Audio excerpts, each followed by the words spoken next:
Hello friends, today we are going to talk about a very important topic from the prospect of India after the time of getting independence.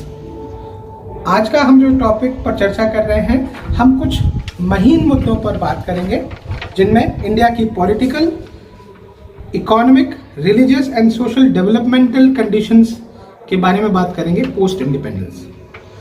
As far as India's economy is concerned, after getting independence in 1947, scenarios were not that much good. We were having certain challenges in the world economy, क्योंकि दुनिया विश्व युद्धों के परिधि में थी और भारत भी इससे अछूता नहीं था. And therefore, only the people those were combated India or through India under British rule, India had sacrificed a lot. और चूंकि ग्लोबल इकोनॉमी के अंदर रिसेशन आया था, इसलिए भारत के अंदर भी बहुत सारे ऐसे डिजास्टर हुए जहां इकोनॉमी शैटर्ड हो गई थी. India at the time of independence have got certain territories, states of independent nature, जिनको रीयूनाइट करना चैलेंजिंग काम था as far as political conditions are concern. आपने सुना और पढ़ा होगा कि भारत का एकीकरण, भारत का संघ का जो बनना, सरदार पटेल जिसके मुखिया थे, एक बड़ा चुनौतीपूर्ण कार्य था. भारत की पॉलिटिकल कंडीशन ऐसी थी, एक तरफ तो कश्मीर था, एक तरफ तो गुजरात था. हम जिसमें देखते हैं कि वहां के राजा के साथ हमें इजीली उस स्टेट को, जिसे हम एक प्रिंसली स्टेट के नाम से जानते हैं, मैं यहाँ जानबूझ के उस स्टेट का नाम नहीं ले रहा हूँ, आपको मेंशन करना है खुद के डिस्कशन से, उस पर्टिकुलर स्टेट के साथ उसका विलय किया गया.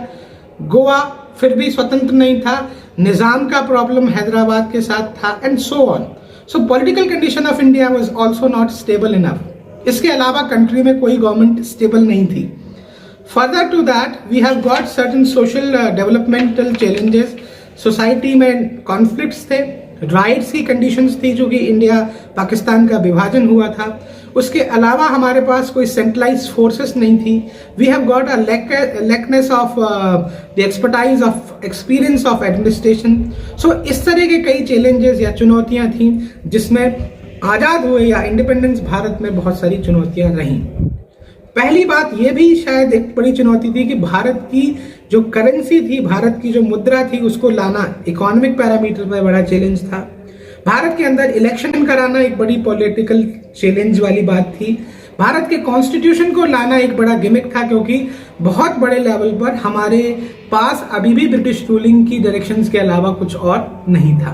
तो कुछ एक ऐसी चीजें थी जो भारत में प्रायोरिटी पर करनी थी. इंफ्रास्ट्रक्चर नहीं था और जो कुछ था वो नाकाफी था.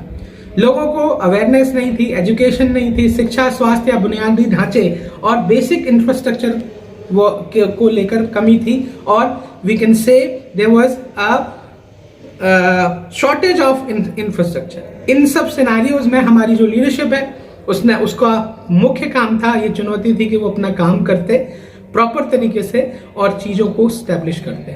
उन्होंने कोशिश किया, इसके लिए ब्रिटिशर्स के साथ मिलकर कई कमिटीज बनाई गई.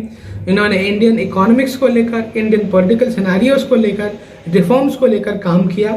दो Indians have got liberation, but हमने ब्रिटिश रूलिंग के पैटर्न को 1947 से 51 तक चालू रखा.